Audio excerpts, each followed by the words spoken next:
Welcome everyone to another edition of Play It Through, and on this edition is Wario Land, Super Mario Land 3 for the Game Boy, brought to us by Nintendo. The third game in the Super Mario Land, though, features Wario, the antagonist from the second Mario Land game, as the main character. Wario is on a quest for money, which became a big staple of the Wario Land series, which would then branch off from this game into a multiple game franchise. While as the Wario Land series would move on and Wario would evolve into a very different character from Mario and very different gameplay styles, Wario in Wario Land, Super Mario Land 3, is very similar to Mario in many different ways. Throughout the game, you'll travel to different areas of the island, collect money and treasures, find hidden exits, and fight off with a bunch of different bosses in order to eventually take out Captain Syrup and get the magic lamp, with Wario's sole purpose to try to get his castle back that he lost at the end of Mario Land 2. So here we go with Wario Land 3 for the Nintendo Game Boy. This is easily one of my absolute favorite original Nintendo Game Boy games, and it's been a long time coming for my Play It Through series. When we start up the game, you can select from file A, B, or C, very similar to Mario Land 2, and of course the game does save your progress. Then you'll get to the main map, and I'm going to hold in the button here, and you can actually explore the island, getting to see everything that it looks like, and some unique locales, and I love just the names and the feel of each of the areas of the island we travel to. We start off at Rice Beach for the first level of the game. There's a total of 40 different courses in the game, some of which have multiple exits, so you can get to alternate levels in the game. I will be getting all the different exits as well as all of the treasures and get the best ending. Wario Land features six different endings, with the main difference being a different home for Wario that he ends up winning. So, maxing out your money counter and getting all the treasures, you'll get the overall best ending of the game. You'll notice right away that Wario is a much bigger character than Mario, though he is much smaller on screen than he was as the boss of Mario Land 2. Wario can jump on enemies, and just like Mario, will shrink down in size. But unlike Mario, who uses mushrooms to gain his power, Wario actually uses balls of garlic as his main power-up, making him go into the bigger-sized Wario. He also has different caps that he can find throughout the game. Getting a second garlic, when already in large form, will give you the bull horns. This allows you to charge into enemies more strongly, as well as when holding down while jumping into the air, you'll do a butt stomp, which can not only take out enemies, but also break blocks. There's two other helmets to get, the jetpack helmet, which we'll be using a lot in the game because it allows you to fly, as well as the dragon helmet, which shoots out a spray of fire in the direction of enemies and can destroy certain types of blocks.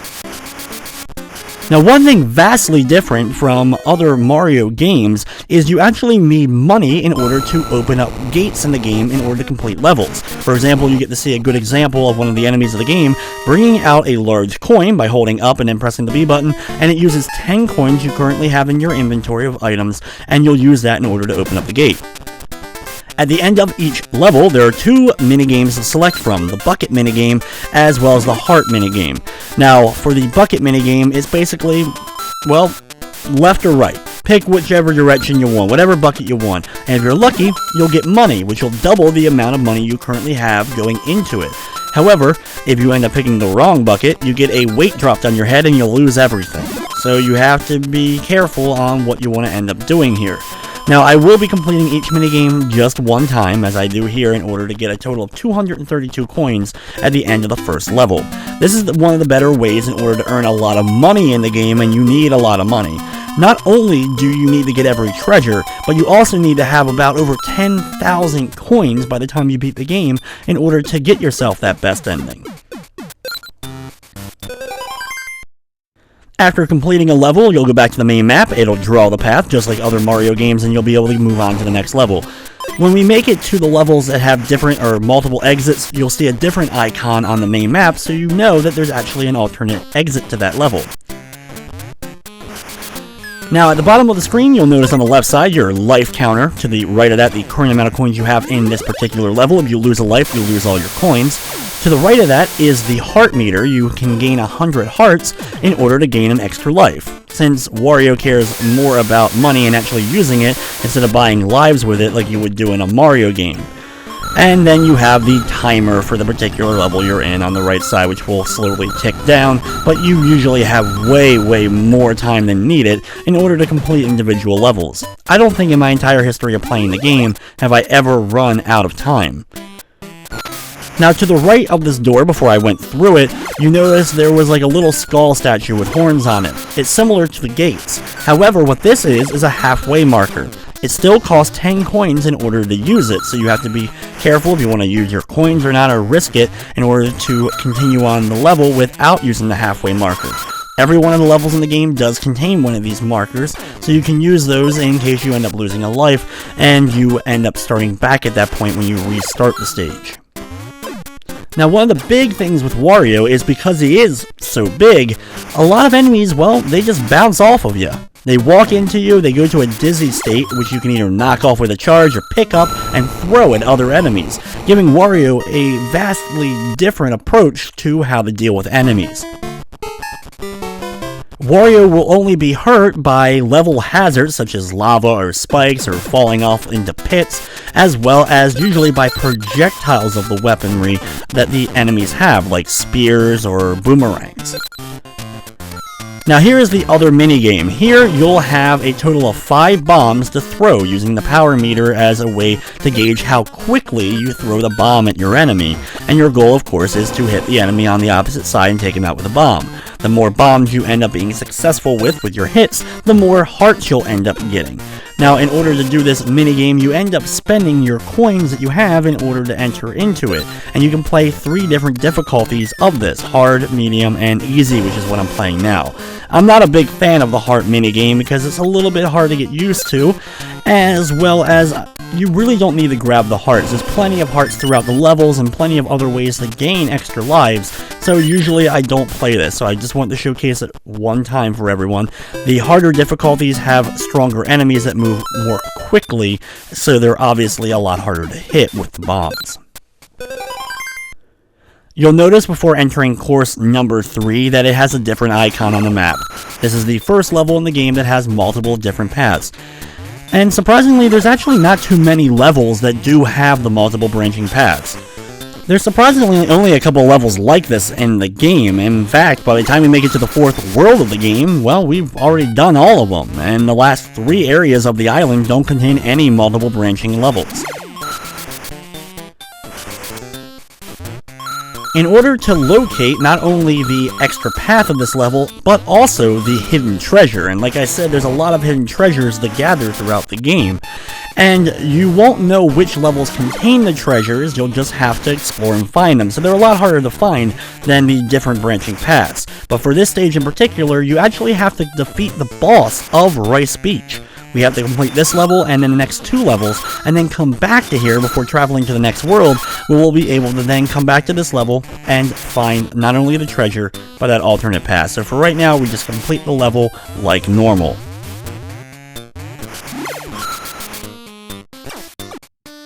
At the end of the level, you'll notice that there's a little ledge above us that we can't reach. So we're just going to go through the gate for now, but later on when we come back to this level after defeating the boss, we'll be able to get up there. One of my only issues with the game is after completing a level, when you at least start off on the first few levels, Wario walks so slowly around the trees for the bonus games. I really wish you could just kind of like skip that. Other than that, it's probably like my really only complaint about the game as I'm trying to like get into the next level already. Next up is course number 4, and for this level we start off by being chased by a giant thwomp. If it runs into you, you will lose a life. So our goal here is to charge through and run through these bricks as fast as possible. Having the bull charge ability, aka the full power up, will definitely aid you because you'll be able to run these a lot faster.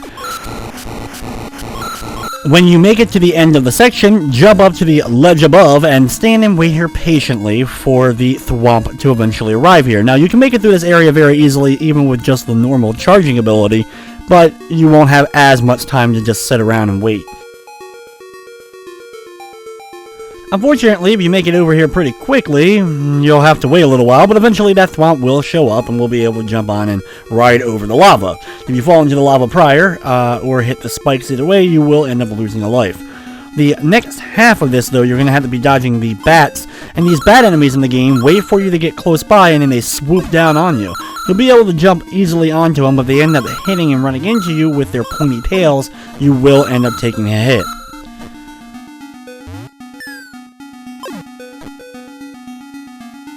Another thing cool about Wario is you can actually duck and move at the same time, allowing Wario to crawl under tight areas in the game, even with him being such a large character on screen. When you make it to the end of the area here, though, you're going to have to jump up and now immediately start charging into all the blocks again, just like we did during the first half, and try to outrun the thwomp. When you do make it to the end of the area, watch out when you enter the next door because there will be a thwomp waiting for you. Get past him and then go through the already open door. Thankfully, the game doesn't force you to have 10 coins here because there's a chance you may not if you didn't defeat or grab enough throughout the course of the level. And since there's no way to go back, you wouldn't be able to gather those 10 coins.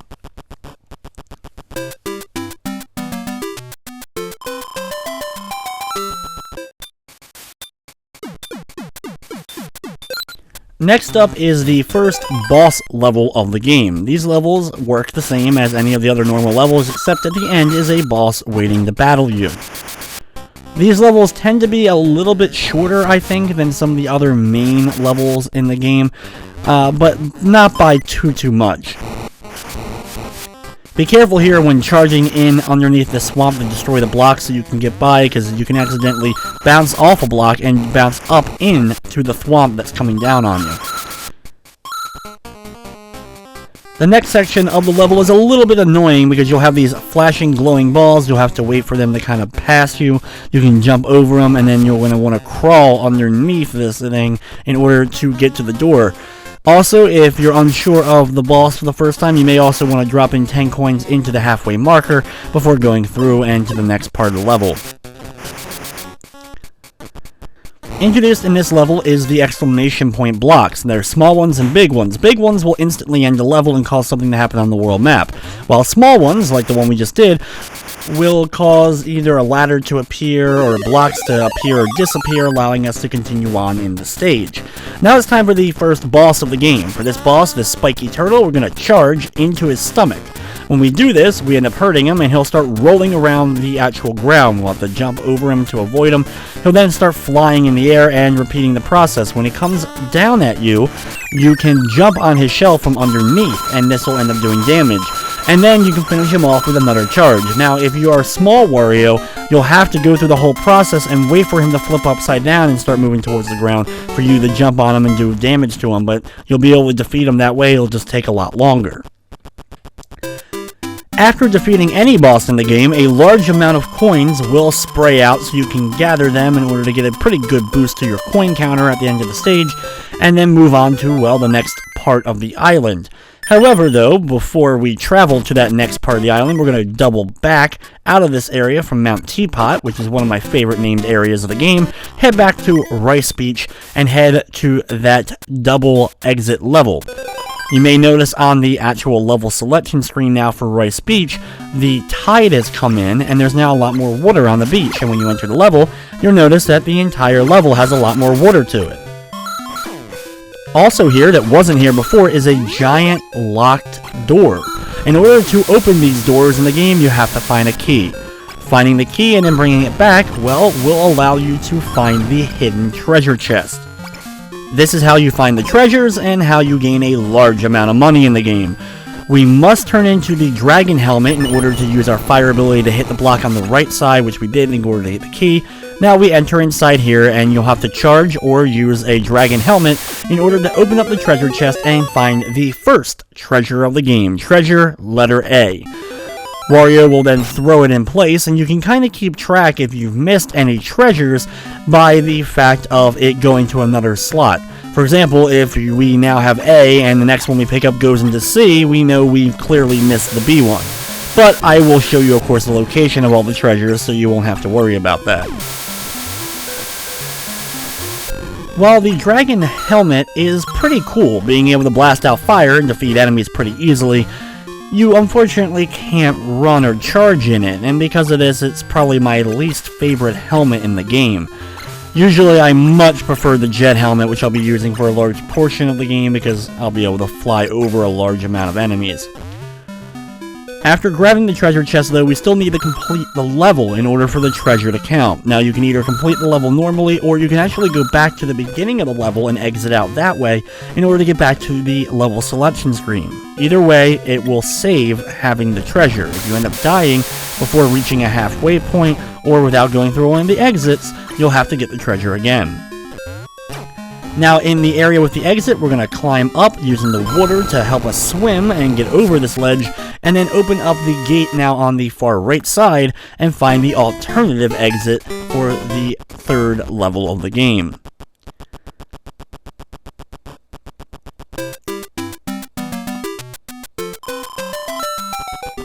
Once back to the main map, you'll see a new path drawn in the sand, and we will go to the secret course number 6. Now this level is a very short bonus level pretty much, and this is a great level to build up your coin counter. When you go into this stage, you'll see all these enemies underneath the sand, and they don't come up at you unless you stop on the ground in order to cause a little earthquake, and they'll fly up out of there. They are crabs holding coins, large coins to be exact. And if you're able to charge into them before they run off screen, you'll net yourself 11 coins, 1 for defeating the enemy and 10 from the giant tank coin. Overall, you can get a little bit of coinage, and then you can play the bonus game for the buckets at the end in order to rack up a decent amount of money. Unfortunately, there's not a whole lot of great places in Wario Land in order to build up your money count, so this is one of those nice levels that helps you do that a little bit. After completing that bonus level though, we're going to exit out back to the world map and go now to Mount Teapot.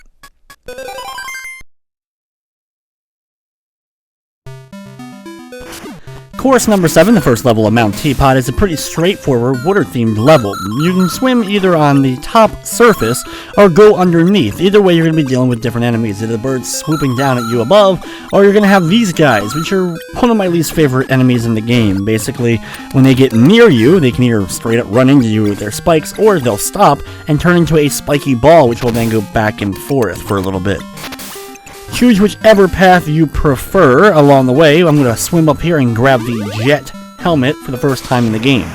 The jet helmet, though, is fantastic and one of the funnest aspects of playing Wario Land. You can use it underwater if you want to, though you'll move a lot more slowly, but your main goal is to use it above the water and fly over large portions of land and enemies, avoiding them altogether.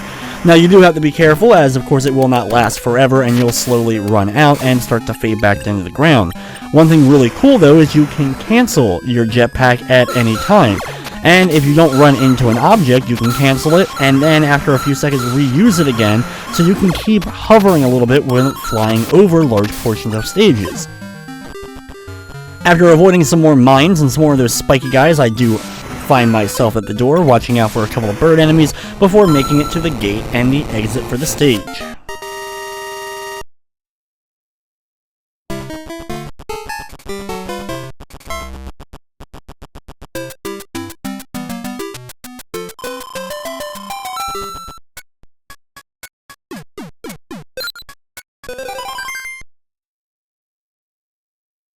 Course number 8 is the second level in the game to feature an alternate exit, and the alternate exit in this stage is actually really cool as it takes you to a part of the island and levels you can't access without finding this particular secret.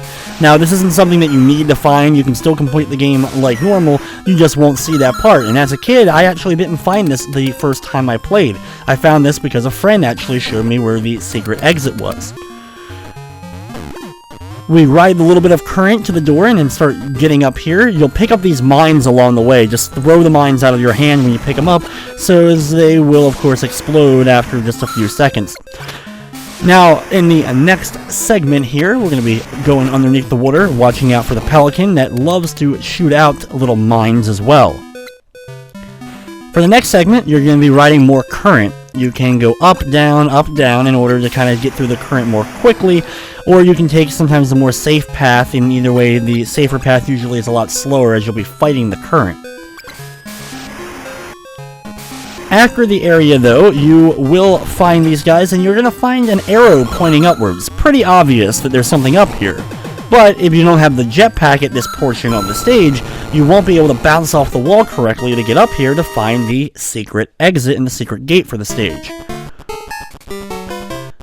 After completing course number 8 and racking up our coin counter here, we will actually get a new path drawn on the main map here, which will take us to the ice-themed stage of Wario Land, known as Sherbert Land.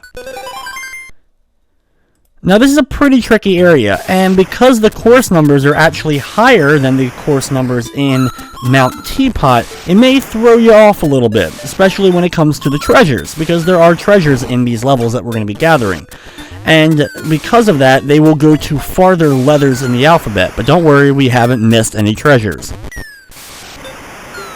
The first level of Sherbert Land, as you can see, is clearly a bridge-themed stage with lots of birds, and we can use our jetpack to fly through the air. This is the only stage in the game that actually kind of resembles this, with a nice, really cool cloud below us and the night sky above us. Throughout this level, though, if you have the jet with you, you can collect a decent amount of coins before reaching the end of the area. Once inside, be very careful of this snowman-like guy, and then go through the exit, which thankfully is another one of those ones that's already open, so you get to keep any coin you gain during the level without having to pay for the gold.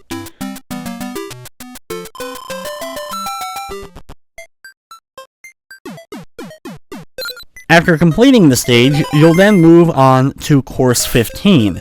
Course 15 is one of the multiple stages that has multiple exits during Sherbert Land.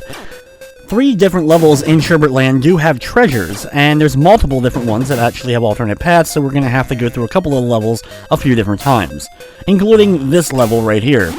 I love the design, though, of the Sherbert Land, with the different pirates and other enemies throughout that we've been battling actually frozen in the ice of the platforms that we're traveling along.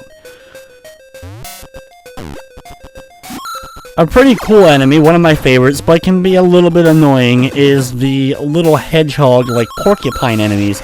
They move pretty slowly, you can walk into them, but if they catch you off guard and you're facing their back, they can send out spikes from their back and try to give you a nice poke. After watching out for a thwomp and entering into the area with the halfway point, avoid the enemy down below and continue through the door on the opposite side. In this area, you're going to see some coins that lead upwards, and then a little bit after that, you're also going to find a gate with, of course, one of the coin locks on it. Now, we're going to go all the way to the right side, and we're going to go inside here, and we're going to hit the exclamation point box. By doing so, this will free up the gate that we just saw just a little bit ago, and that's where we're going to head now, and then come back into the level in order to find the alternate gate. Unfortunately, both gates in this level are located at the end, so you're going to pretty much have to complete the stage twice.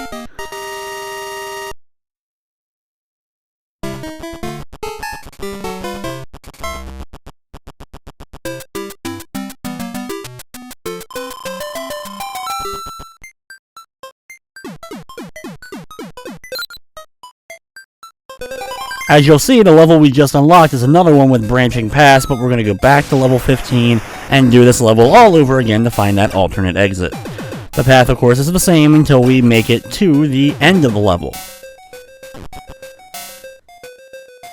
You just have to love the whole concept of Wario Land. The enemy from the previous game ends up being the hero of the game you're playing now, and doesn't really have the best intentions. I mean, the entire goal of Wario Land is to steal a giant golden Princess Toadstool statue that the pirates that you're battling have stolen. Your goal is to find that statue and then sell it yourself in order to buy yourself a new castle that Mario took from you at the end of Mario Land 2.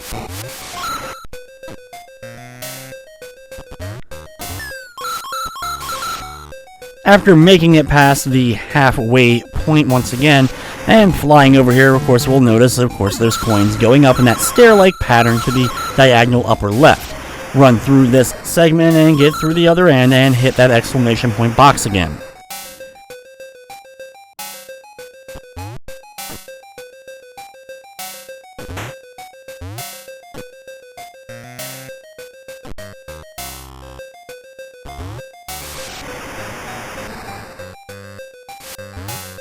When you come back out of that after hitting the box, go over to the far left side and you'll see that more stairs have formed, and you can climb these up and make it to a ladder. After heading up the ladder and inside the next door, past an enemy and through another door on the opposite side. Once back out here, you'll have to fly over a little bit of area. You won't be able to get to the gate that you'll see down below. Instead, head to the far right, hit the switch inside here, then double back, and use the money in order to open up the gate and go through in order to complete the alternate exit to this stage.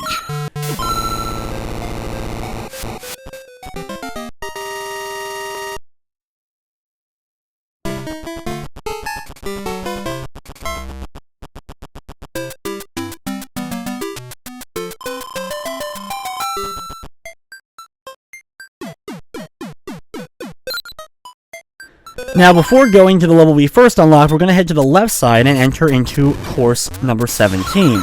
Now, this level is one of the ones that does contain a secret treasure. This is actually treasure letter E. Be careful of course, all the pits lining the beginning areas, and enter inside the first door we come to and climb up to the top. Along the way, you're going to have these guys that are going to try to throw knives at you, but you can just kind of ignore them and keep climbing up the ladder without them being able to hit you. Hit the center block amongst this group. We're going to try to avoid that helmet because I want to keep with the jetpack, and grab the key from within. Once you have the key, climb on down, or you can actually bounce off an enemy along the way and fall all the way back down. And now you're going to be carrying the key along with you.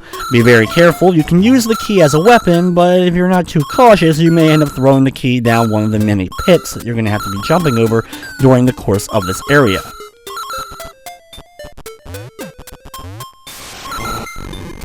When you make it over to this right side, watch out for the cloud above trying to drop lightning on you when it ends up flying over top, and take out not only the hedgehog or porcupine enemy, but also all these different blocks that are going to be blocking our path. Now, you can also go small with the key in your hand and kind of just climb underneath of them, but I find it easier and a little bit quicker to just go ahead and destroy them all by charging into them, then going back, picking up the key that you dropped off, and then taking the key and using that. You can actually throw the key ahead of you and do a charge with the jetpack in order to fly with the key in hand.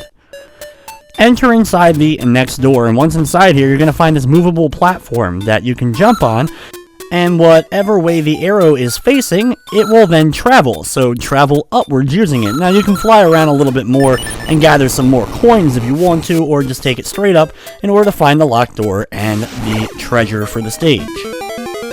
Once you have the treasure in hand, drop on back down safely and go back through the door we came to enter this area.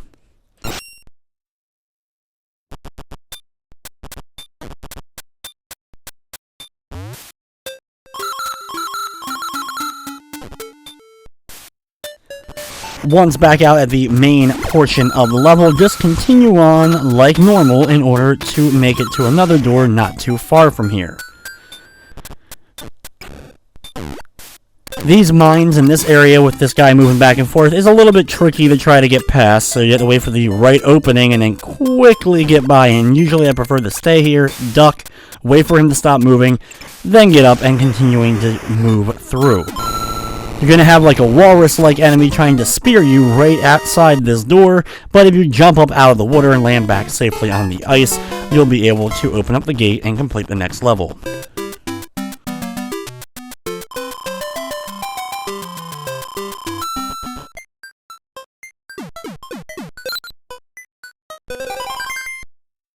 Course 19 is actually the boss level for Sherbert Land. However, it's not the last level we're going to be completing here. Of course, we still have a few more levels to travel through and a few more treasures to collect.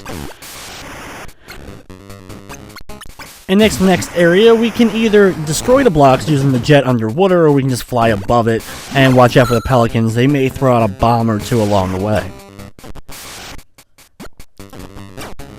We have a pretty straightforward area next as we're winding down a series of corridors, eventually making it to the door down below. Now, this segment is a little bit trickier, as you're going to have these large pillars coming out of the ice trying to stab into you. They move pretty slowly, so you'll have a decent amount of ample opportunity to swim around them and avoid taking a hit from them.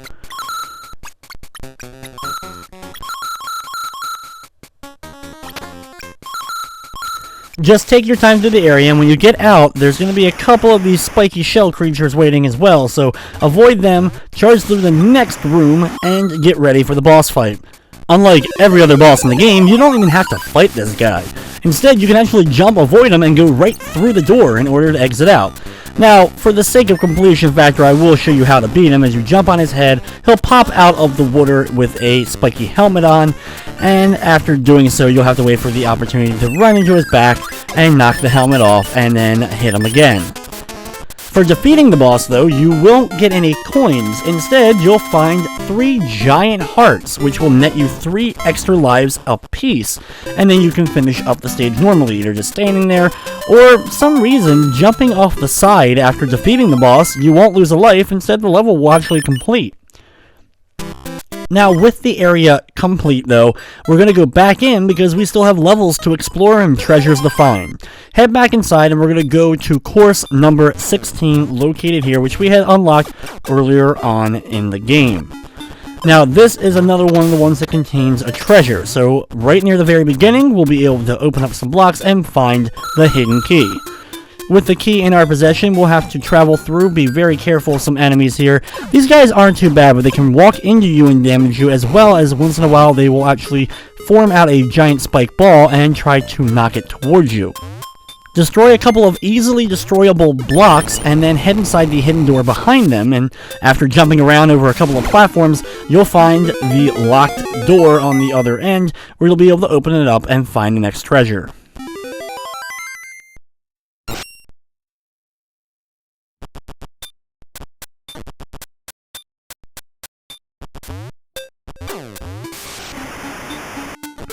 After getting the treasure, we now still have 2 exits to find within the level, and of course we're going to have to do the level twice in order to locate them, but at least we got the treasure part out of the way. Either walk along these conveyor belts or fly underneath of them, and to the right here, you're going to find a lone coin. Underneath, though, is a hidden block. You can hit that hidden block, then jump over top of it into the right side, finding a hidden pathway, which will actually lead you to another part of the stage and the hidden gate for this particular level. This is one of the more well-hidden secret exits in the game.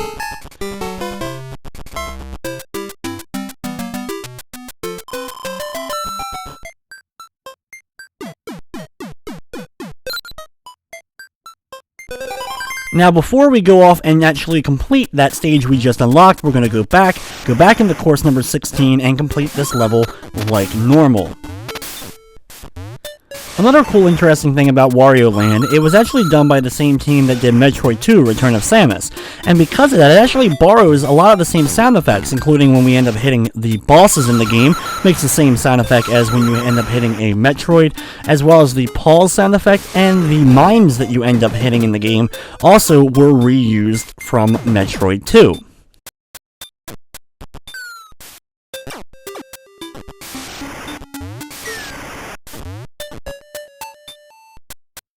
After traveling down the ladder past the halfway mark, when you get out here, you'll notice that the gate for the level, the normal gate, will be above here, and we can use a coin, or we can jump over and float over in order to get to this platform, use the coin, and open up the normal exit for the stage. By doing so, this will actually take us and connect us to the left stage from us on the main map, which was the boss level. So you can see either way you take it, or the left or straight down path, you'll eventually end up at the boss level. Now, from that alternate exit we found, we're now going to head over to the right side and complete course 18. Now, as soon as we begin this level, you're going to pass the locked door that we need to unlock in order to get the treasure. Head inside this first door and hit the exclamation point switch. Once you do so, head outside the door that we entered from, or you can fly over, whichever way you want to do this, and then climb up the newly formed ladder that appears. After getting past a few spiky enemies, enter this door and you'll find yourself with a giant thwomp coming down. Past 2 thwomps and another one of those pirate ducks, you'll end up out here. fall downwards, being very careful to avoid not only projectiles from the enemies in the little cubbies, but also from hitting the spikes down below. Hit the exclamation point located inside this door, and now you're going to have to climb your way back up out of this area.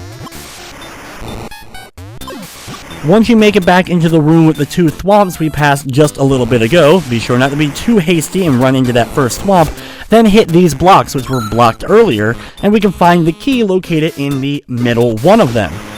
Then we can grab this key and we can run on through these enemies back to where that ladder was and drop down over to the left side and open up the locked door we saw when we first entered the stage.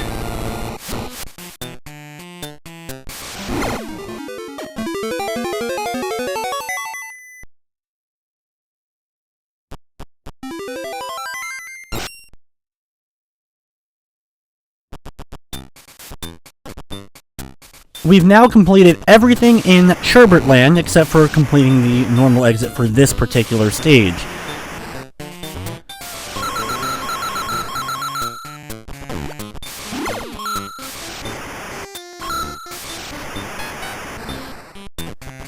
When you make it over to this right side, you can either take the underwater path to collect some extra coins or fly over above, watching out for some more of those hedgehogs.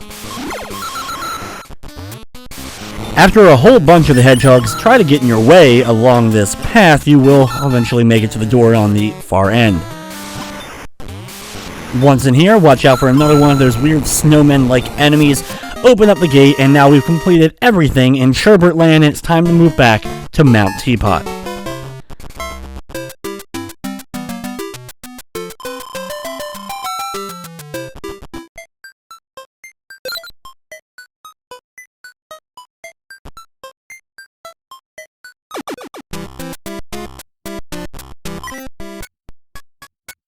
It feels like forever since we were actually back in Mount Teapot, but we're going to start off by entering back into course number 8 and complete the normal exit for this particular level. After we complete Mount Teapot and get the 2 treasures located throughout the levels here, our whole letter system of the treasures will be back to normal, and it'll go in order from here on out.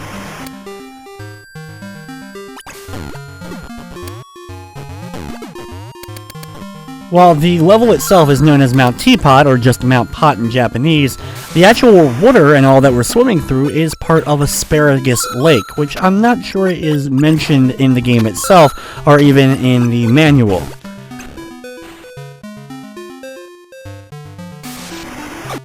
In this room, we're going to be very careful of those spiked enemies that move upwards and ride the currents through in order to speed up and get through the area. Once back out of here, though, we'll be back to the area where the hidden exit was located, but instead of heading up there like we did last time, we're going to head underneath this wall and go through the normal exit.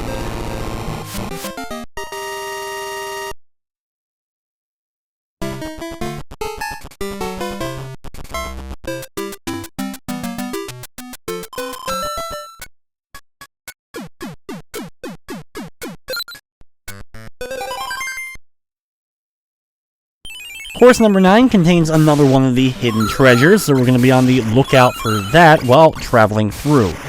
There's not a whole lot of room in the water here to watch out for the spike guys, so try to jump over them or just avoid them altogether by flying. When exiting out of this door, there's an enemy waiting right for you, one of those spiky shell guys, so be on your guard.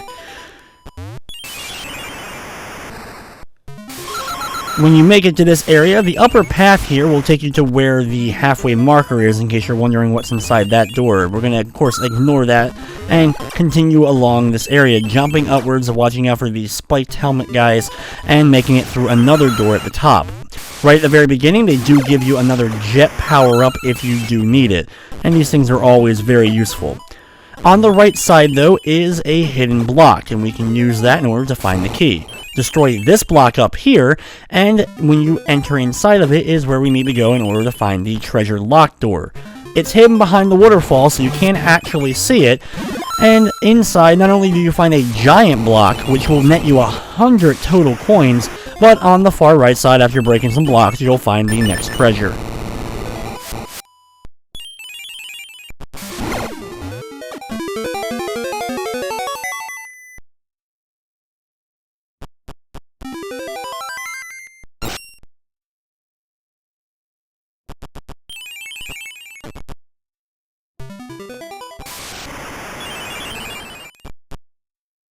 With the treasure in hand, exit back out of the waterfall area and enter the door on the right of the room. Inside here, though, is some bat enemies. These guys are very annoying because they're bomb-based. They'll attach onto you, and after a few seconds, they will explode. If one grabs you, we're going to quickly go through the door so we avoid the explosion.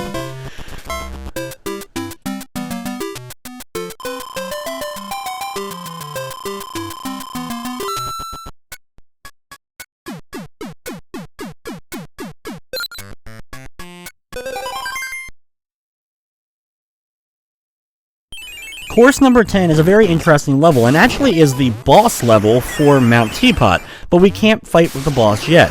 Instead, we're going to complete the level like normal, and by completing another level in just a little bit, it'll actually change up the landscape of this stage and allow us to get through the boss fight.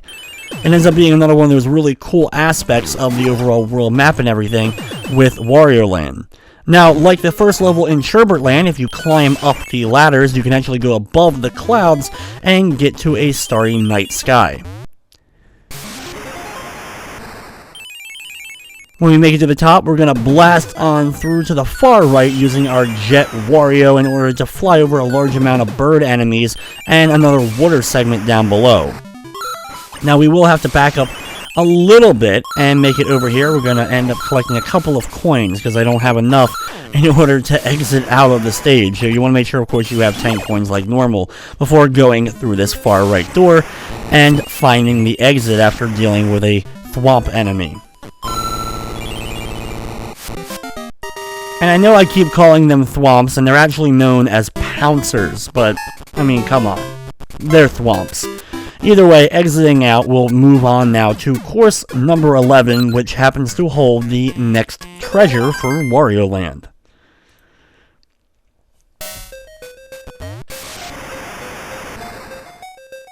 This area is a little bit annoying because you're going to have to break a good amount of blocks, or if you're small Wario, walk over top of them trying not to jump too high up into the air so you end up making it to the platform above you.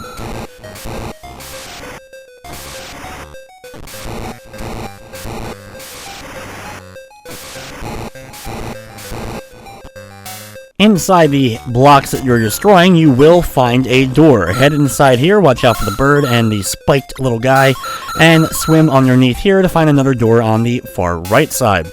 Once in here, use the ladder and work your way down, watching out for the spike guys that are going to try to spear you while you're falling downwards.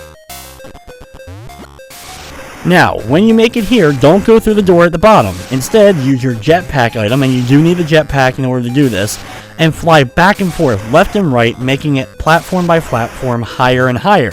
On the right side, you're going to find the locked door. However, on the upper left side, you're going to find the key. Once you have the key, take it over to that right side. As you can see, I can throw it just barely, bouncing it into the locked door, and I have to climb up a little bit again in order to make it to that door and find that hidden treasure.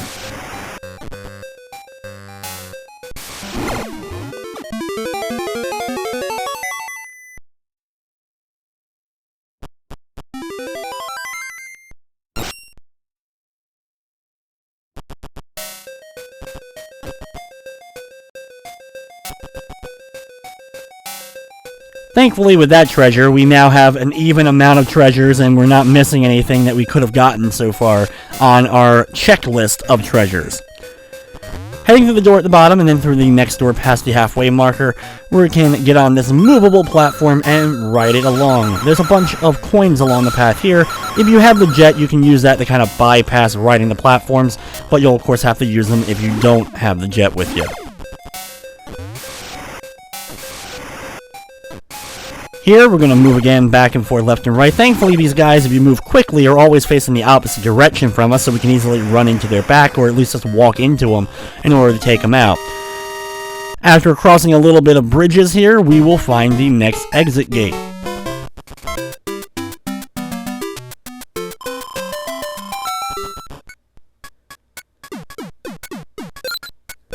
Next up is course number 12, and course 12 is filled with lava, or I guess boiling water to say the least, maybe kind of like a hot spring, well, a really hot spring. But either way, once inside of here, there's a lot of enemies and platforms, the main thing of course being the key that we don't get knocked backwards into the lava down below. Now, there's no hidden treasures or anything in the stage or alternate paths, and our goal is to find the giant button at the end of the level instead of a normal exit gate in order to change up the main map.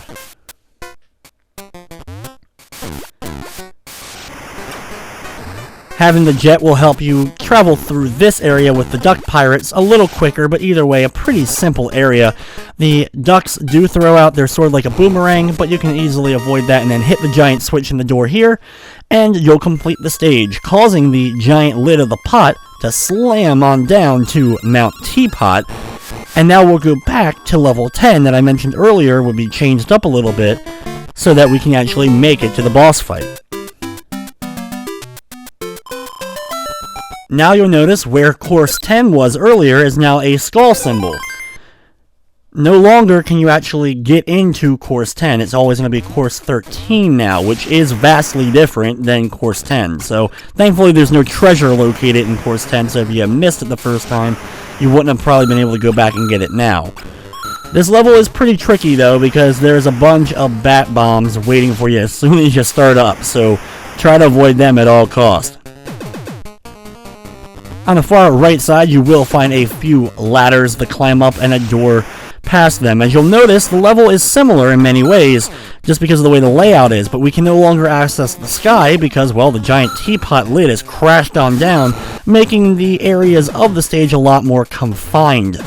You can see if you went the normal path, like I did right here, you'll see it's all kind of closed in and you're no longer able to complete the stage like normal. Instead, you have to come back and actually climb down this long ladder located here in order to make it to the bottom. At the bottom of this area, you'll find a door, and then inside you're going to be chased by another one of those pouncer enemies, or thwomps. Quickly charge through a large series of blocks right in front of you to avoid getting hit by it, and then climb up the far end. After jumping over one more pit, you'll find yourself at the boss room. Now this boss is really easy. I'm going to let him just charge about for a few seconds before I finish him off. But basically, you walk into him or run into him, pick him up, and throw him over the edge. And that's it. That's the entire boss fight. One of the easiest bosses in the game by far.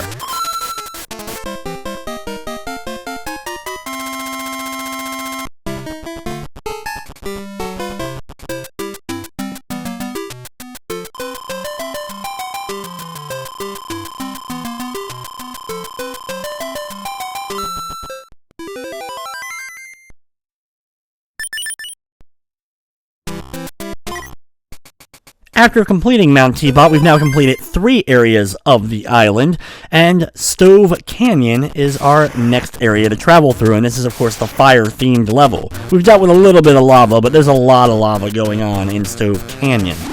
Now the first level of this area is course 20, which you're being chased by a giant lava wall the entire time you're out in this main area, and you have to move really quickly.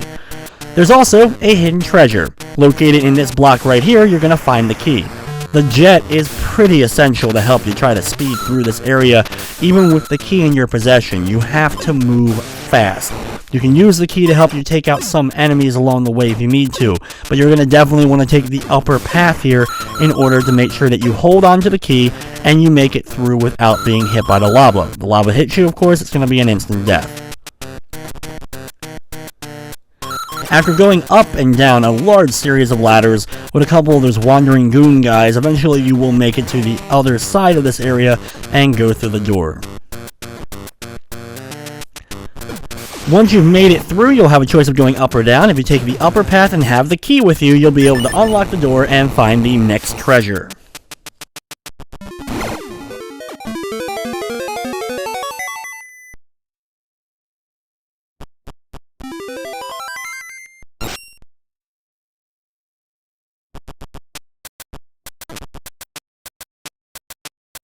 After gathering the treasure, head back down the ladder and go to the very bottom of the ladder. Watch out for the enemy here and go through the exit door.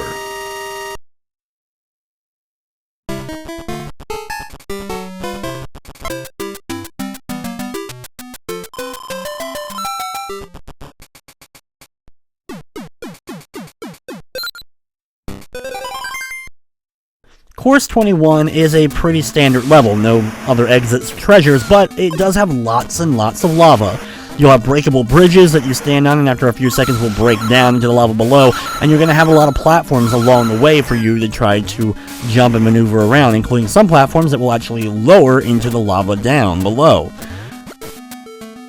We have this tight area that we're going to have to kind of squeeze on through, watching out for the enemies, and you'll have a bat swooping down on you as well as soon as you get out of the tight area. Then you'll have a series of platforms that as soon as you get near them, they're going to start lowering down into the lava, so you have to be very fast, either using some nice charge moves or by using the jet to really help you out.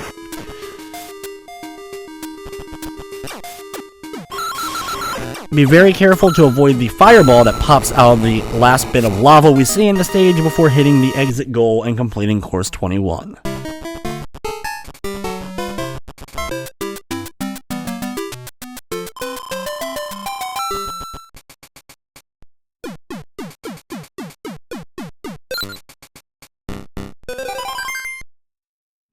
Course 22, well, it's similar in many ways to Course 21. Lots of lava and bridges, and now that the lava has introduced itself by jumping out of the lava pools, you'll have to deal with that while traveling through many different platforms and jumps throughout this stage. Along the platforms there are the duck pirates, which you can knock into and actually throw into the lava. Unfortunately, you won't net a coin for doing so, but it's kind of satisfying throwing them into the fiery depths. And as you move through, you will come across the door that's the halfway marker before coming to a series of ladders that you can actually shimmy across, similar to the net in Super Mario World. Doing this along the way, eventually you'll make it to the other side and another bridge, and go through the door here in order to make it to the exit after a few more birds and platforms.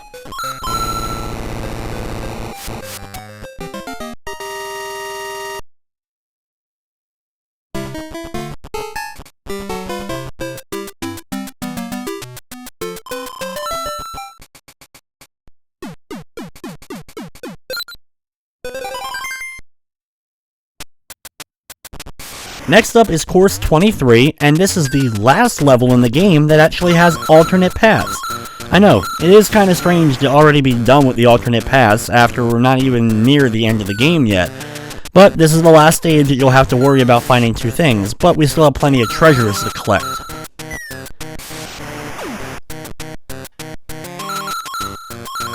In this level, you'll have mine carts, or cart platforms that move along, and they ride across the tracks, eventually falling into the lava. You can ride on them or just take the path yourself in order to get across. You don't actually need to wait for them. As long as you have the ability to at least charge, you'll be able to complete the stage without them.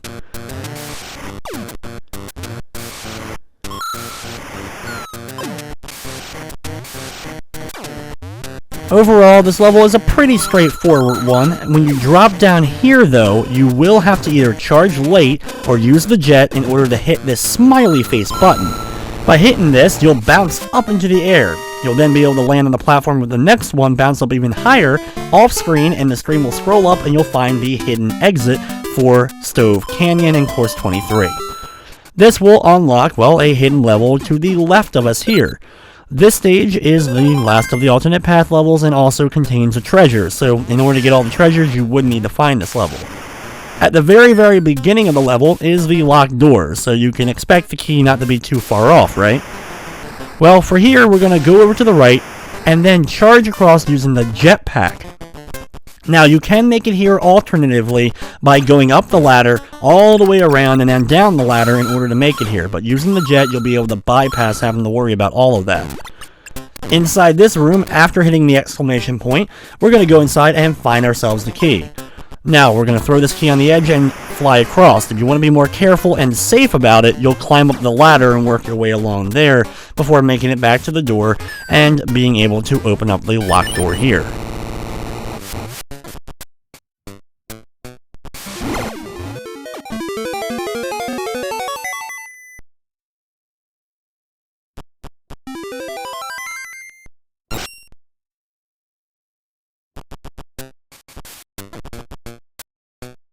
Once you have the treasure in hand, go back to the door to the right. Now don't go up the ladder. If you have the jetpack, you never have to travel up there. and enter inside the door here in order to find the exit and complete the stage.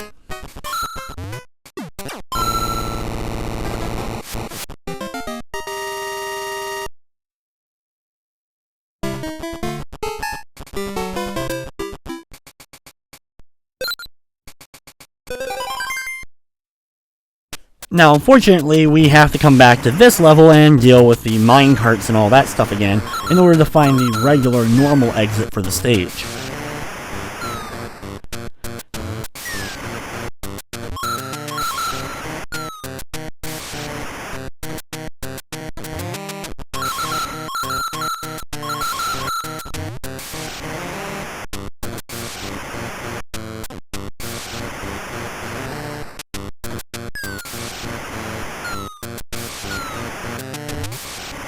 There really isn't anything else to this level for the most part except for, well, riding on these little trolleys and blasting off over everything.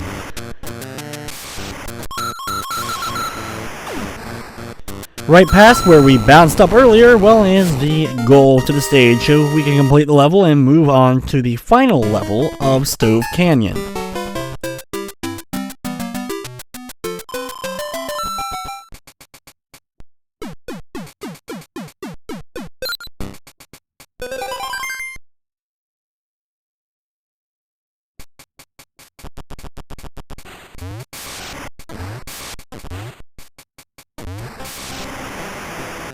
Course number 25 is the final level of Stove Canyon. This one's just as tough as the last couple we've dealt with a large amount of lava and fireballs jumping out of the lava waiting to try to run into you.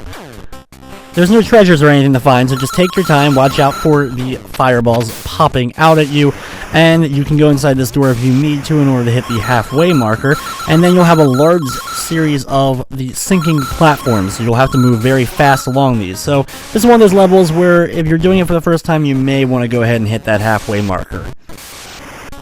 Use one of these openings here in order to jump up and hit the guy, and then right after that you're going to have not only fire but some of these bridges that will break apart underneath of you, so you'll have to move quickly off of them.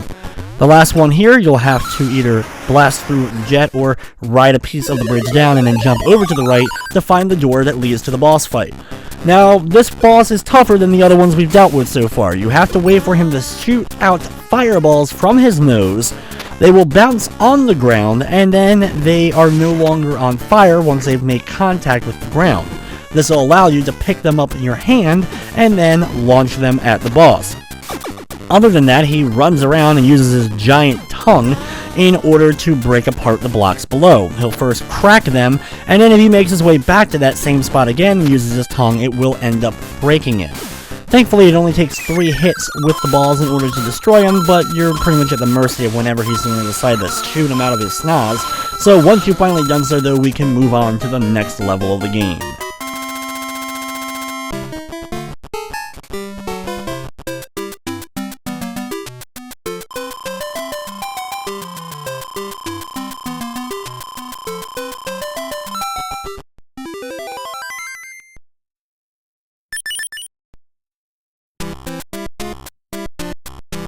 The next area of the island is the SST Cup, and the SST Cup itself, not only does it make a reappearance in Wario Land 2, it is the main pirate ship of the Brown Sugar Gang, led by Captain Syrup, who is of course the main antagonist of Wario Land itself. Course number 26, the first level of the SST Cup. Enter into the door after getting past a bunch of piranha plants trying to crunch on you, and inside here you're going to jump up and find a hidden block that'll allow you to get up to the upper right and find a ladder leading to a door above. Right outside here you're going to find more of those piranha plants trying to crunch on you. A giant ball will fall from the sky, avoid that by jumping over it, and then go through the door on the far right side. Once in here, you'll have a bunch of these easily breakable blocks, as well as a locked door in the middle. On the far side, in the upper right corner of the area, will be a hidden doorway located behind these blocks. Go inside here, go over to the right side, and enter a door here where you'll find an exclamation point box. Once you've hit that, you will now have filled the entire previous area with water, so you'll be able to swim up the big gap in the middle, and once you've done so, you'll find another door above, which in here will not only have an exclamation point, but also a key. If you hit the exclamation point, it'll get rid of all the water here, so you can travel back downwards a little bit more quickly. With the key now in hand, head back to the left, go through the door. You'll have to travel back through this room, but you'll be able to make it back to the locked door in the center and find the next treasure.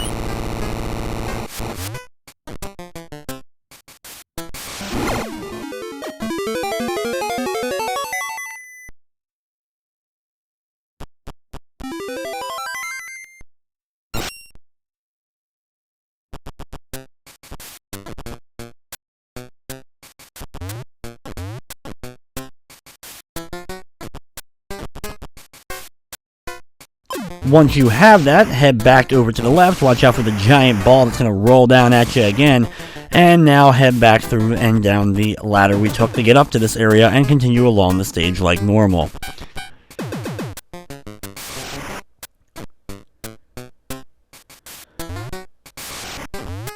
Outside here, you're going to find a weird enemy. Not only the alligator is chomping up at you, but you're also going to find these bug enemies. These bees, or just BE, were actually also in Super Mario Land 2, the only enemy, or creature for that matter, that makes it into both Mario Land 2 and Mario Land 3. Just like them, they will run away from you when you get near them, but if you're somehow able to jump on top of them in Wario Land, you will net yourself a giant 10 coin. Course number 27 starts off right over open water. When you jump on down inside, the manatee or walrus-like enemies are going to be waiting for you, ready to launch spears out at you. You can drop down here and pick up some extra coinage if you want to, and then continue along swimming around. Be careful flying over this spot here, because there are those little guys who end up moving quickly up with the spikes attached to their backs.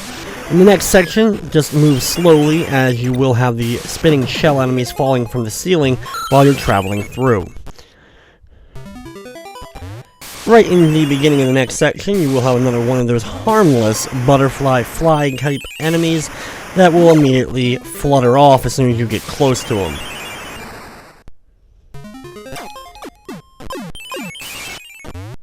You can take them out, as you see, with an enemy, but unfortunately, since I didn't jump on them, I don't end up getting any coins. And at the end of the area, well, is the end of the stage.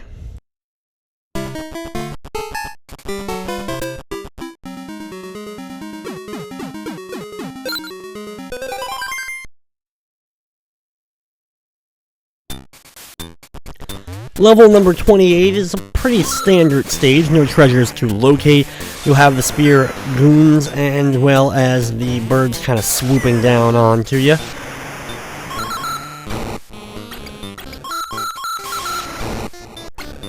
During the open water segment here, you can grab a jetpack helmet from one of the boxes if you don't currently have one already on you, and then start blasting your way through.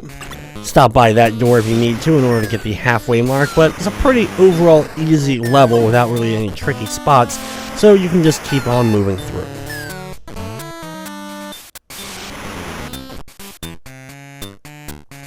After going through the door at the end of the area, you will have to cross a couple of bridges that if you end up falling, you'll be okay. You'll fall down to the current below, which will try to pull you towards the giant opening pit at the very bottom, but if you jump quickly, you'll be able to avoid getting sucked down.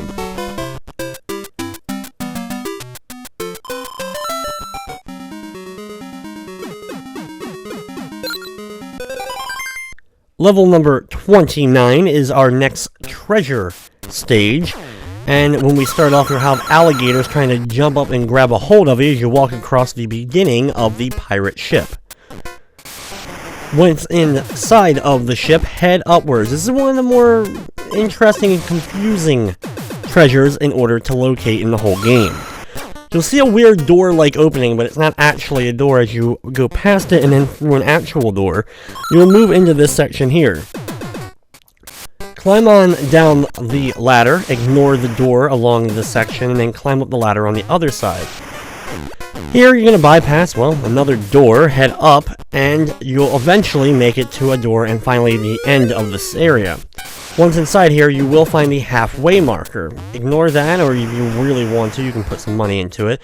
And then you want to enter the second door you find. Inside here, watch out for the pouncer or thwomp enemy, and use it to jump up and get above. As we saw, we were able to hit the block before getting up here, and found the key item. Now, where we have to go is actually all the way back to the first real area of the stage. Thankfully, though, the game does allow us to use a shortcut to get back there. Head back down to the left and head down the ladder, and once in this room, you want to continue on backwards, and thankfully, like I said, you don't have to travel the whole way. Just enter the first door that we end up coming to. This will take you back out here to that weird thing that looked like a door. It's kind of like a one-way door. You can go through it the one way, but not the other. And you'll be able to climb up the ladder to the left all the way to the top and find the treasure chest containing the hidden treasure.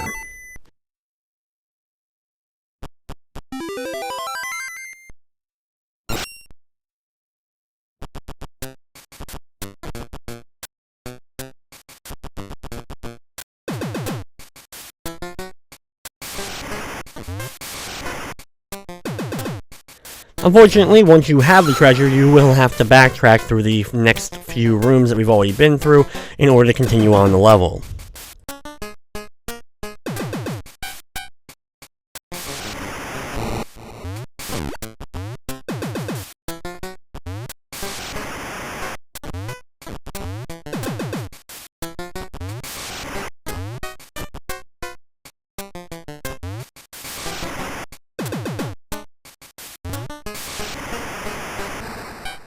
Once back here, we're going to pass the door that we got the key from, and right next to that is the actual door we need to enter.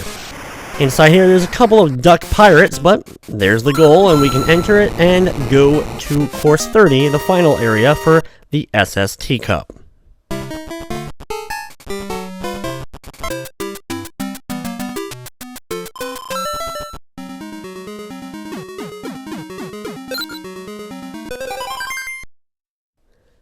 The boss level for the teacup also contains a hidden treasure in it. Go on through and enter the first door that you come to. Once here, we're going to pick up the enemy and launch him at the other guy so we can watch out for the mace ball that they would throw at us, and you'll enter the door on the far right. Once you pop out of this door, head around the area and through the door right below. After climbing up the ladder, you will pass the halfway marker, which you may want to use because there is a boss battle for us to be dealing with in here, and it's a little bit of a tricky boss fight. Now, over to the right, on this bottom portion, you'll find the locked door. Head up the ladder, or up the boxes, and head over to the right side. Once you make it here, you'll see the spider on the right side, and at the very top will be two boxes, one of which contains the key. Now just drop on back down and work your way back to the left and open up the locked door and go through.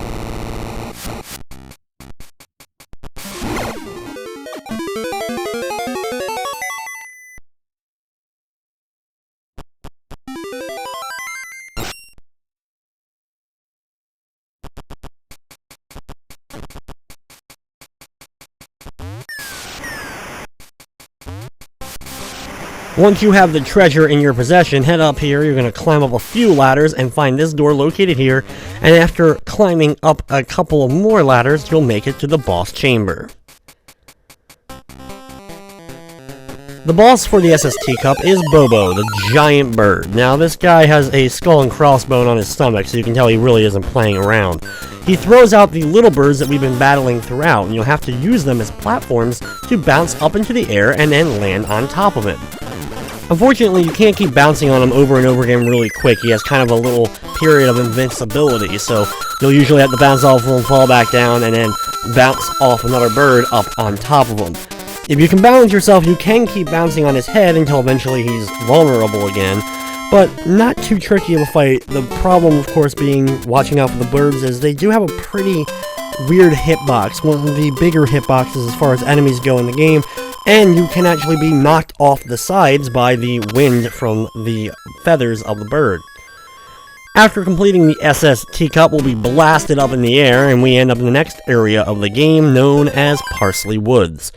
Now, Course 31 does have a hidden treasure in it. Unfortunately, though, we can't get this treasure on our first pass through the level. We'll have to complete this stage and then come back to it after completing the next level. This level is filled with giant spike balls coming down from the top, so you can't speed through it.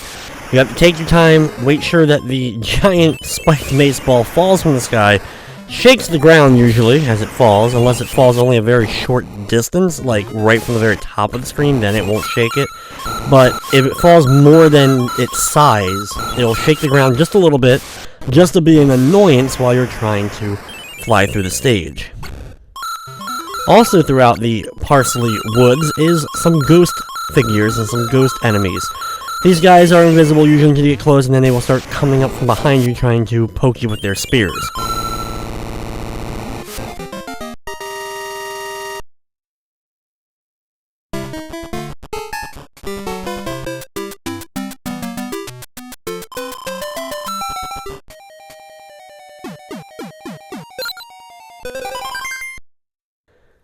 The second level of Parsley Woods is another level that has a bunch of the minecart type platforms that will start moving along as we, well, step on them.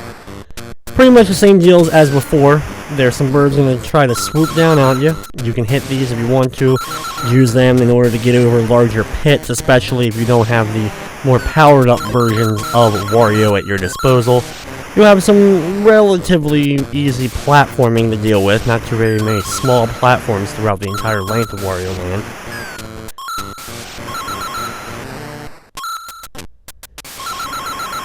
Sometimes you'll have to climb up a box or two, but eventually you will reach the end of the area.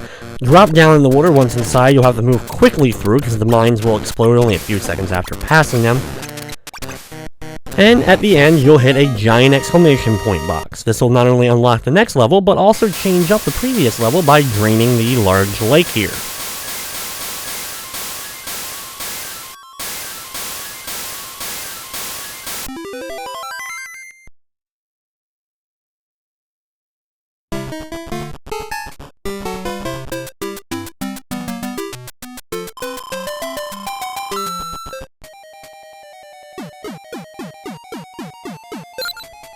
Now that the lake has been drained, we're going to go back to that first level of the Parsley Woods, level 31, and now we'll be able to get a hidden treasure located inside the stage. Once the level starts off, you'll see, of course, all the water has been drained here. Go underneath this area here and find the key located in the first block.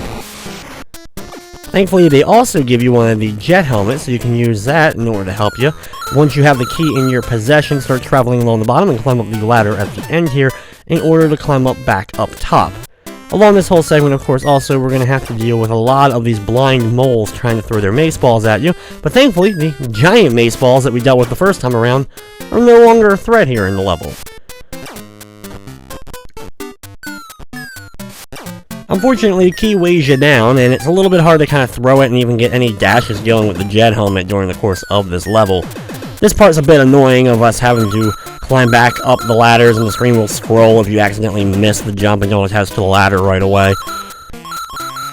Once you make it to the end of this segment, though, drop down, watch out for one more blind mole. You can throw the key at him, and thankfully to take him out so you don't even have to jump on him. Be sure not to accidentally throw your key down this pit right here. You'll come here and you'll see the key down below the door, but we can't go in there that way. We have to climb on up and drop down this opening here, which will lead us to the door. Then we can break the block to the left and climb back up the ladder once we've grabbed the treasure.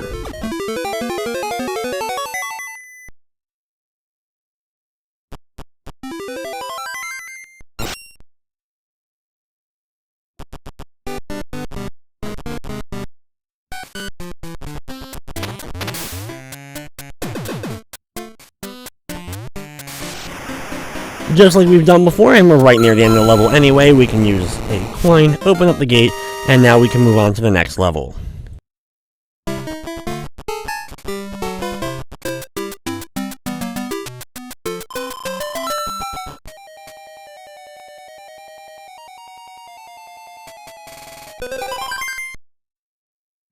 A few of the levels in Parsley Woods have a train theme to them. This first part of this level has a bunch of minecarts set up before entering inside the train, and once inside here, the train actually begins to move, and you'll notice that especially once we get outside through the next door after avoiding a couple of the normal spear goons. Now the whole area becomes a scrolling level. Of course, you're going to want to be careful not to get knocked off the train, as there will be a few gaps here and there between the train cars that you'll jump through. If you accidentally hit the train track below, it's an instant death. You can use the little minecarts to ride along. Of course, you can also dash if you have the jet helmet. Just be sure to land safely on a platform while traveling through here. There's never really any tricky platforming segments of Wario Land. This is probably about as difficult as it gets overall as far as the platforming goes.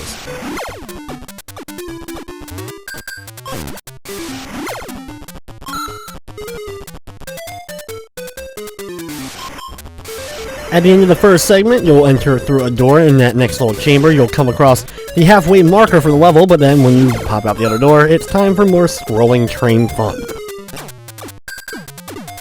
The second scrolling section on the level is actually easier than the first. You'll still once again have to ride on one of the movable minecarts, and if you fall off at any point and hit the ground area of the track, you will lose a life.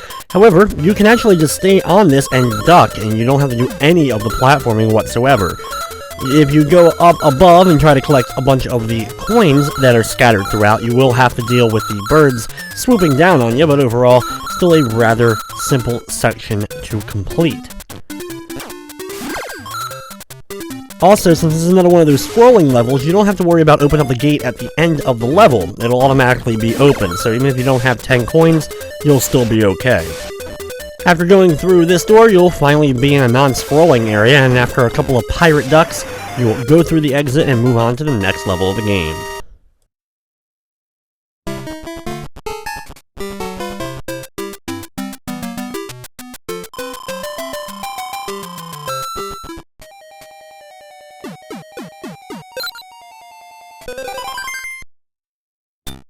Next up is level 34, along with it being a very large tree that we're going to be climbing throughout. It also contains the next hidden treasure. Climb up a few ladders, watching out for the clouds that are going to fire down lightning bolts upon you, and then go through the door at the top. Once inside of this area, swim on upwards past the mines and a few of those moving guys that turn into the spiky balls, and go through the door in the top right. Now, once out here, we want to use the platforms to slowly work our way up to the top. Ignore the first door that you come to, and instead go left 2 more platforms upwards and enter the door up in the upper left of the tree. Once inside here, you'll have to avoid another one of those moving guys, and go all the way to the left when you reach the top, and you will find another door. Once you go through here, climb up the large ladder right next to the door. Here you'll find the exit of the stage, but there's also a block that contains the key.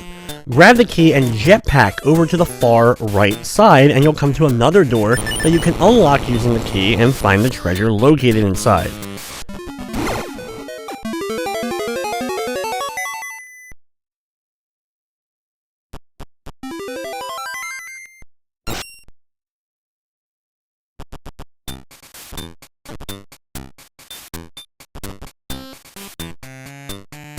Once you have the treasure, climb on back down the ladder, and then blast over to the far left once again, and land safely right by where the exit is, and complete the stage.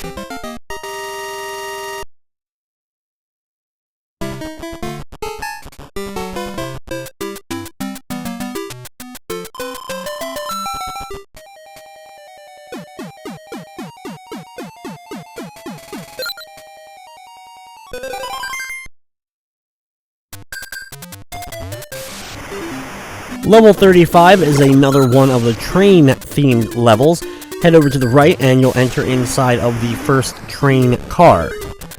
Once you pop out the other side, it's another scrolling section. So I hope you enjoyed the last ones that we dealt with, because, well, this whole level is more of the same.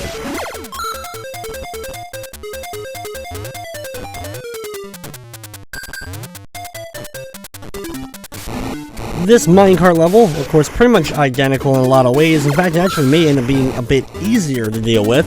There is smaller gaps for you to ride the minecart into a safe platform. You can collect a bunch of coins while moving across these.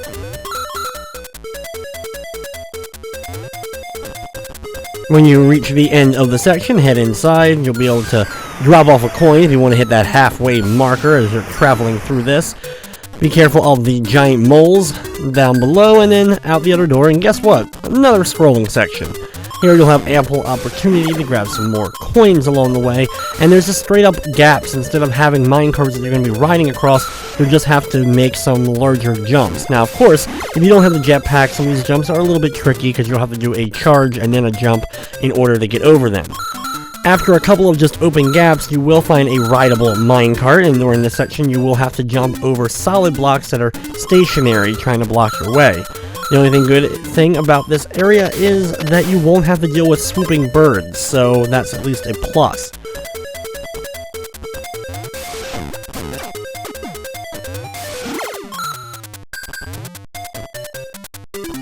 The next part of the stage is, well, pretty easy. You have a couple of duck pirates you're going to have to deal with, breaking some blocks along the way, but it's just pretty much ride the train segment until eventually you will reach the end.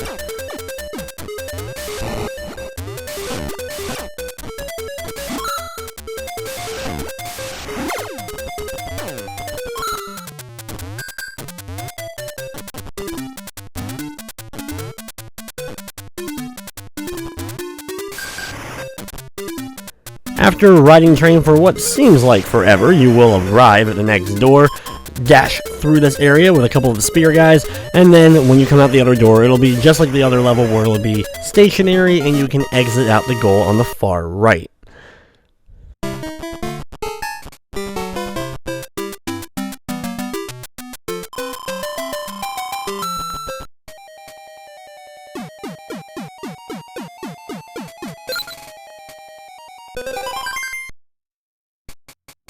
Course number 36 is the final area of the Parsley Woods, and this area is similar to the first level that we had to deal with the giant mace balls falling from the sky.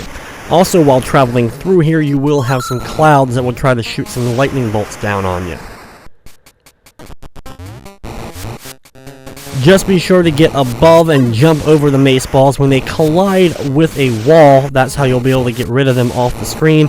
You can duck down in the little crevices right by the giant balls before they fall down, so that you can just have them ride over top of you and not hit you.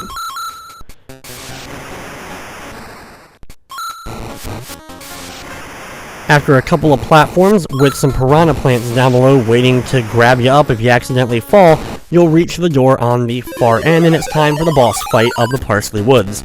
Now, this ghost spirit, who will actually use coins that will turn into other ghosts.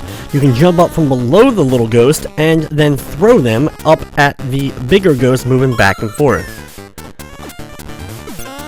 Every time he shoots at one of these ghosts, like I said, just hit it from below by doing a nice little short jump upwards, and you'll be able to grab the ghost and chuck it at the big ghost in order to quickly finish off this fight.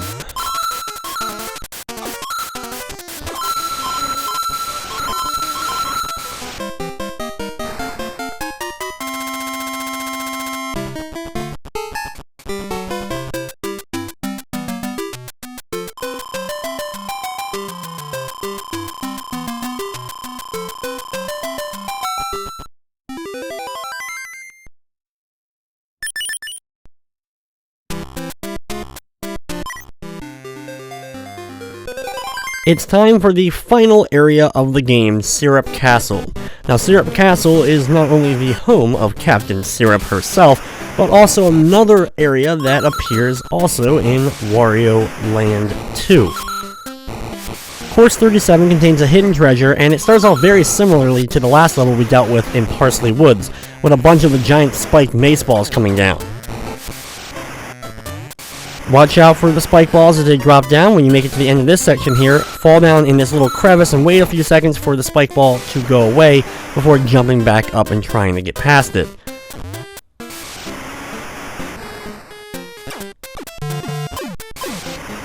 Over on this section, you will see a bunch of piranha plants down below. When you reach the end, drop down and pick up the key.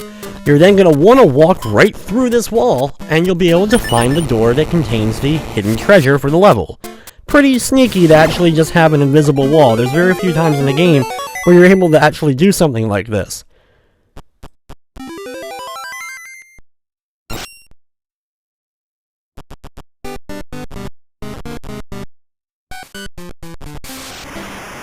After having the treasure in hand, go back out. Be careful if you're dashing through, you don't accidentally dash into the piranha plants themselves, and then go through the door up top. After avoiding an enemy and some fire from statues in the walls, you'll be able to hit the gate at the end and complete the stage.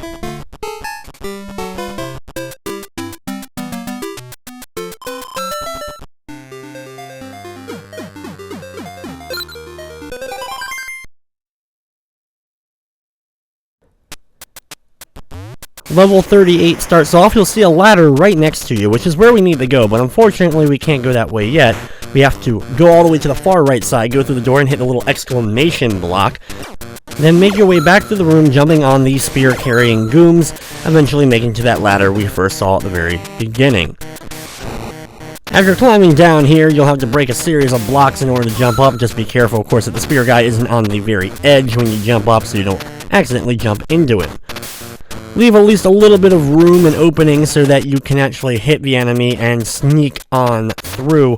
You'll have to do the same on the next portion, as you have very, very tight quarters to work with while dealing with these enemies. It's a little bit annoying, this section, just overall, because it doesn't take too long while the gooms are on their back for them to flip back over, and when you're hitting them in this tight section, you really can't get rid of them very easily. After that relatively annoying segment, enter into the next room, dash on through, watching out for the knife-throwing guys, and then when you get out to the next section, you'll have to use a series of ladders and work your way up. There are statues on the walls that are spitting fire at you, as well as a bunch of swooping birds.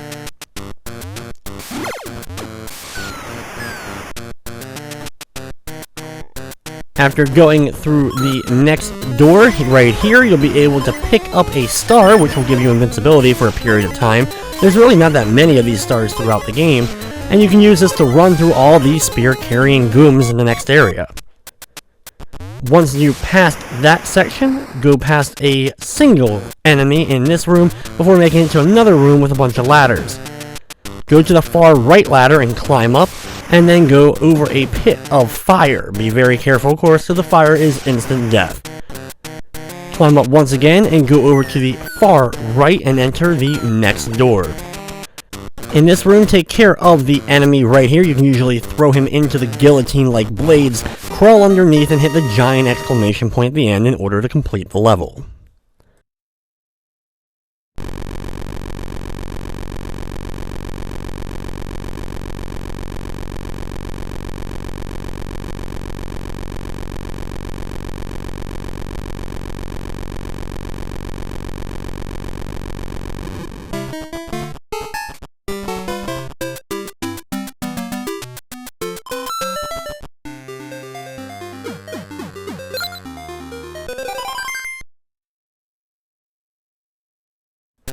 The second to last level of the game contains our final treasure of the game.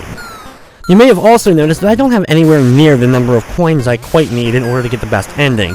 So after completing this stage, I'm going to go ahead and start grinding coins. I'll of course edit out all of that before attempting the final level of the game.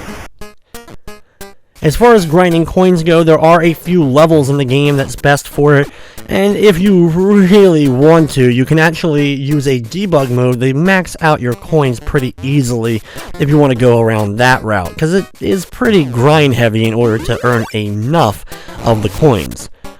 Now in this room with the guillotine blades, as we're crawling underneath watching out for these spear carrying gooms, you want to make sure that you have the bull horns, for once we actually need them in order to get to the treasure.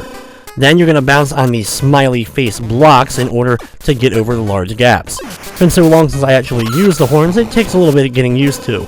Break through these blocks using the butt stomp ability, and then bounce on the smiley face blocks in order to get up here. Be careful of the duck pirates if they throw out their swords at you in that boomerang faction, that they don't end up hitting you when you're crawling underneath that one spot. In this room, climb up to the upper right corner and grab the key from the block, and then on the left side, once you have the key in your possession, throw it down, and then you're going to have to do a little bit of charging and jumping at the same time in order to break all these blocks in the upper left in order to form a path towards the locked door. Once you're able to get into the locked door, go back and grab the key, and then use that in order to find our final treasure.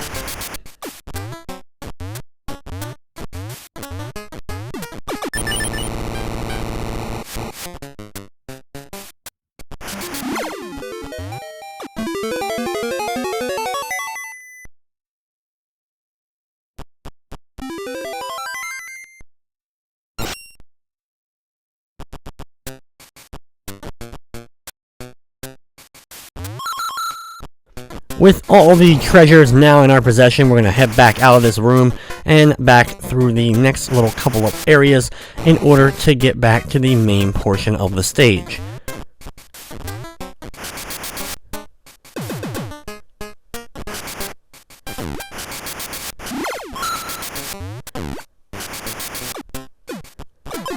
This section's pretty straightforward, just a bunch of duck pirates before finally reaching the door on the end.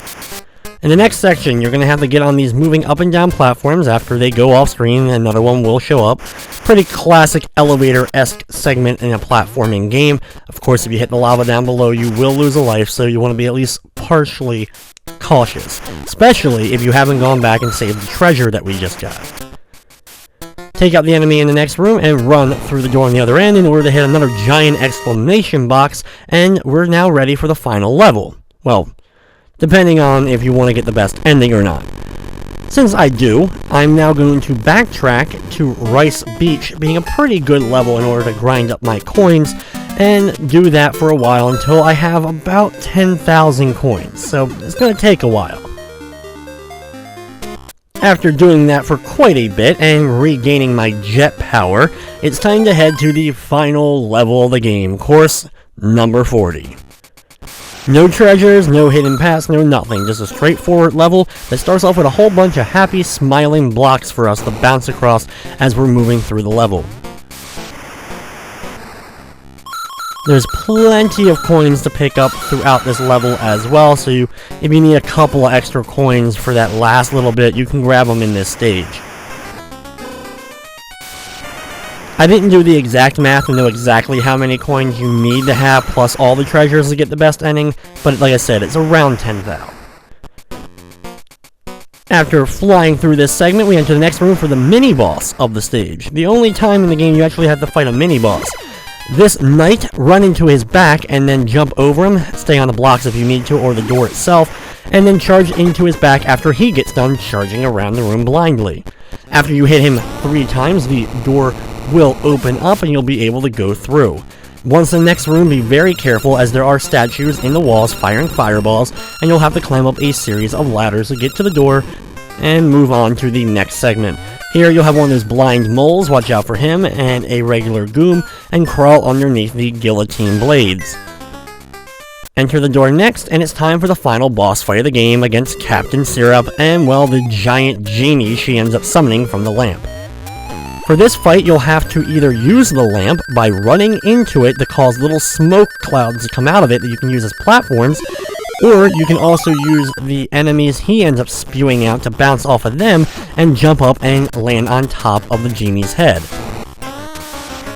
The genie's other main move is he will throw fireballs out at you, which gets pretty annoying overall, but they come at you at a pretty far pattern, so you can easily jump over them when they come crashing down and hitting the ground, and then fly towards you.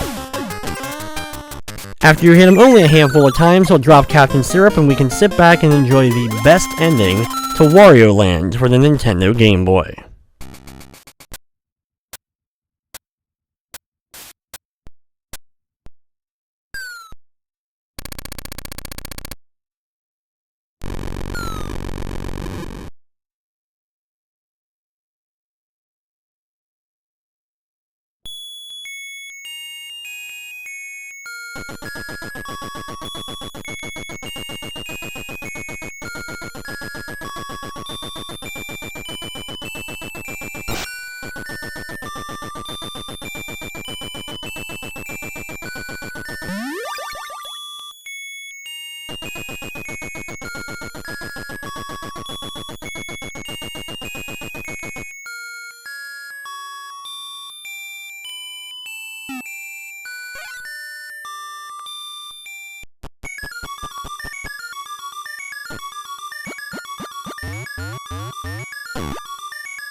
During the ending segment, not only do you get your coins racked up that you got in the last level, but then it'll go through each individual treasure, giving you a certain amount of money.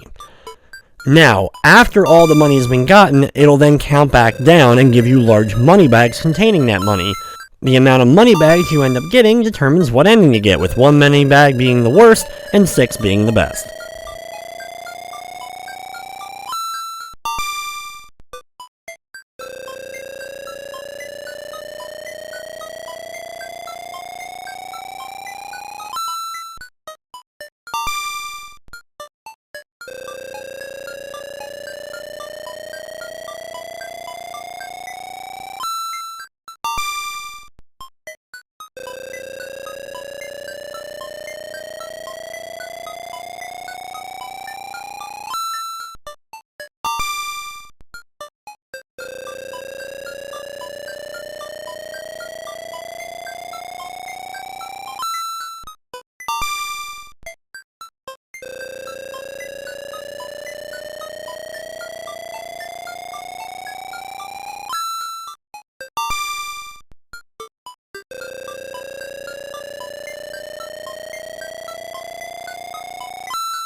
So there you have the ending to Wario Land, Super Mario Land 3 for the Nintendo Game Boy. Wario wanted to get a castle for earning enough money from the genie, but he not only gets that, he gets an entire moon or planet to himself with his big face plastered on the planet itself. He then gets to celebrate in space, oddly enough, and running back and forth as the credits appear at the bottom. Now, as for the other endings of the game, the worst ending being a birdhouse. If you end up having 2 money bags, you get the tree trunk, 3, the log cabin, 4, a pagoda, 5, the castle itself, which is the best I ever got when I was younger, and 6th and finally, of course, the giant planet.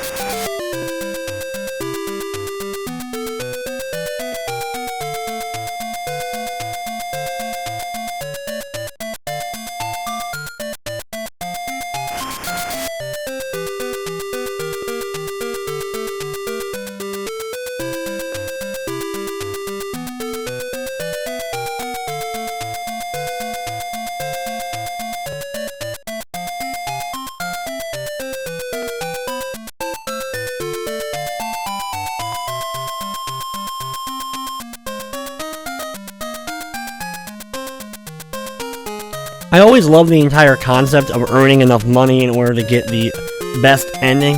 I just never had the patience when I was young to sit there and get that many coins that were needed.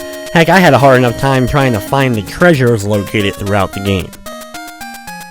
Overall, Super Mario Land 3 Wario Land is one of my absolute favorite Game Boy games ever, and solidified Wario as one of my favorite Mario or Nintendo characters overall. He changed greatly as years went on, and unfortunately I don't like the direction Nintendo has necessarily gone with him, making him much more comic relief than I think is necessary.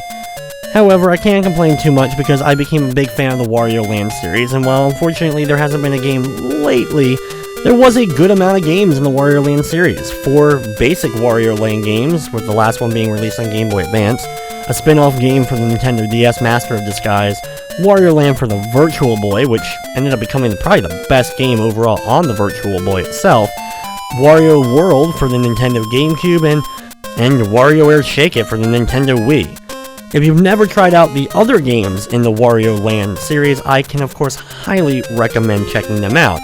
They had a much more puzzle element added to them as the series went on, and overall made for a nice contrast of a different style platformer from first-party Nintendo.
At the end of the credits, you'll see a presented by Nintendo screen, but if you hold on long enough with the best ending and all the treasures, you'll see perfect game scroll across the bottom as a nice little congratulations to doing everything. But with that, that's going to wrap up this edition of Play It Through.